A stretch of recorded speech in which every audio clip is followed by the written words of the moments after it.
Hola, buenos días mis hijos de tercer año. Tal cual como les había comentado, vamos a trabajar con clases grabadas para que las puedan consultar en el momento en que así lo necesiten. Hoy vamos a trabajar con los géneros periodísticos, que ya lo habíamos tocado en su momento. Sin embargo, hoy lo vamos a profundizar para que ustedes puedan escribir sus artículos para la revista digital. Vamos a comenzar.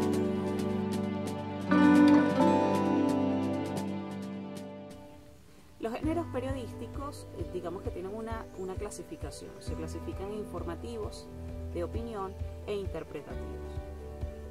Aquellos artículos que sean informativos son así porque el redactor se separa de los hechos. Él simplemente lo que hace es formular la noticia o formular el texto respondiendo a preguntas básicas de qué, cómo, cuándo, dónde, por qué, quiénes. Y luego hay otro factor importantísimo, que es que nunca habla en primera persona, siempre habla en tercera, justamente para evitar juicios de valor y evitar involucrarse personalmente. Tiene que ser muy puntual en lo que dice. En estos casos tenemos, por ejemplo, las noticias, que las noticias tienen que ser bastante imparciales. Y si ustedes quieren desarrollar este tipo de textos, siempre tienen que pensar en eso, trabajar en tercera persona, no involucrarse y evitar dar juicios de valor. Cuando hablamos de géneros de opinión, hablamos de estos textos que están redactados desde el punto de vista del autor, del periodista o del redactor. Allí sí damos nuestra opinión, emitimos juicios, decimos lo que nos parece, lo que no, y allí sí tenemos entonces una libertad de escritura y no importa lo que digamos, siempre es nuestra opinión y es válida porque está enmarcada dentro del género de opinión. ¿Okay? Entonces, si ustedes quieren hacer un artículo de este tipo, pues pudieran hacer críticas, quizás pueden hacer críticas de videojuegos, críticas de cocina, críticas de arte, de cine. Es totalmente válido. Por su parte, los interpretativos son una mezcla entre la opinión y la información. Nosotros podemos narrar cómo fueron los hechos precisos y de alguna forma involucrarnos con esos hechos emitiendo ciertos juicios y ciertas opiniones. Sin embargo, son interpretativos porque quedan al juicio del lector. En estos casos, como queda a juicio del lector, es importante ser cuidadosos en ese sentido, porque nosotros somos dueños de lo que decimos, más no de lo que interpreten los demás. Por lo tanto, los géneros que entran dentro de lo interpretativo son bastante delicados. Las entrevistas, por ejemplo, podemos darle cierto giro interpretativo intentando cumplir con la parte informativa, llevarle información a nuestros lectores de la persona que estamos entrevistando, pero siempre va a haber allí algo de interpretación por las preguntas que formulemos, por la forma en que conteste la persona que estamos entrevistando. Si hablamos entonces de géneros informativos, vamos a enfocarnos en dos, en la noticia y en la entrevista. Cuando hablamos de la noticia, recordemos entonces, respondemos al qué, cómo, cuándo, dónde, por qué, quiénes. De esa forma vamos a dar una visión general de lo que sucede con el hecho. También tenemos la entrevista. La entrevista también puede ser informativa cuando yo me alejo de la información o me alejo del hecho, evito dar mi opinión al respecto y simplemente entrevisto al otro desde ese hecho que está ocurriendo sin involucrarme yo personalmente. Algunos ejemplos del género de opinión: tenemos la entrevista, tenemos la columna. La columna es netamente opinión, puede ser una o dos columnas en donde nosotros podamos emitir algún juicio relacionado con un evento que está sucediendo, bien sea a nivel local o bien sea a nivel internacional, siempre con argumentos válidos y contundentes que me puedan permitir a mí validar la información que yo estoy diciendo.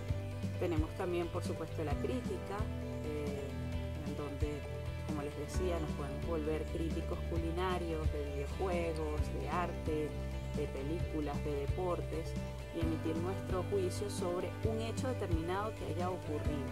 Un partido de fútbol, un arbitraje particular que consideramos que no estuvo bien y hacemos la crítica sobre eso. Una película que a lo mejor se vendía como taquillera y al final no lo fue. Un videojuego que sacó supuestas mejoras y al final terminaron siendo acciones que fueron en contra de la misma empresa. Ese tipo de cosas caben dentro de la crítica. Y la entrevista también va a ser una forma de opinión siempre, porque ahí opina tanto el que entrevista como el entrevistado. En los interpretativos tenemos la entrevista interpretativa y tenemos también el reportaje. El reportaje es una mezcla entre información y opinión. El reportaje es un artículo extenso de mucha investigación, de mucho proceso, de mucho adentrarse en lo que está sucediendo en la historia. Entonces allí en ese rebuscar doy tanto información como mi opinión de lo que yo empecé a conseguir y empecé a escarbar dentro de la noticia. ¿Okay? Es justamente la profundización de esa noticia. Hago un reportaje que es un texto extenso y eso es interpretativo.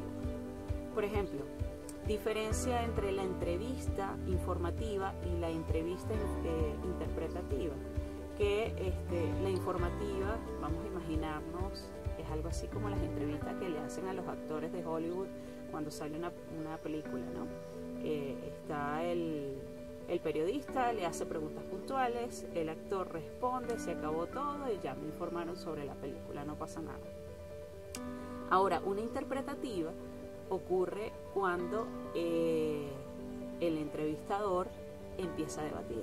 ¿Y por qué tú opinas esto? ¿Y qué opinas tú de lo otro? ¿Y por qué tú no dices tal cosa?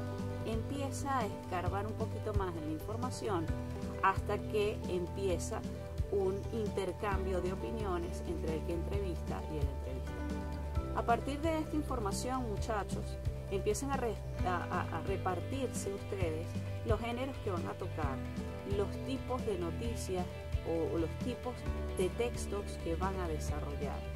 Unos que desarrollen noticias, otros que desarrollen entrevistas, otros que hagan crónicas, otros que hagan columnas, otros que hagan críticas. De modo que su revista sea muy interesante, que sea muy rica, que no se limite solo a textos informativos, que tenga informativo, que tenga de opinión, que tenga de interpretación, para que la revista se vuelva interesante. Lo siguiente que tienen que hacer, muchachos, que ya sé que muchos lo han hecho, es organizar sus tiempos. Si sabemos que la entrega es el 23, de aquí al 23, ¿cuánto tiempo tenemos para escribir? ¿Cuánto tiempo tenemos para corregir? ¿Y cuánto tiempo tenemos para diagramar? De modo que el diagramador, que es el que condensa, digamos, todo el trabajo realizado por el equipo, tenga suficiente tiempo para trabajar sin presiones. Entonces definan cuándo se entregan los artículos para corrección, cuándo los correctores deben entregar al diagramador y por supuesto el diagramador tiene su fecha tope, que es hacer el envío el 23 de noviembre. ¿De acuerdo? Entonces cualquier cosa que necesiten, cualquier información que requieran profundizar, ya saben que me pueden consultar directamente por el WhatsApp. Los quiero, cuídense mucho y sé que van a hacer un gran trabajo.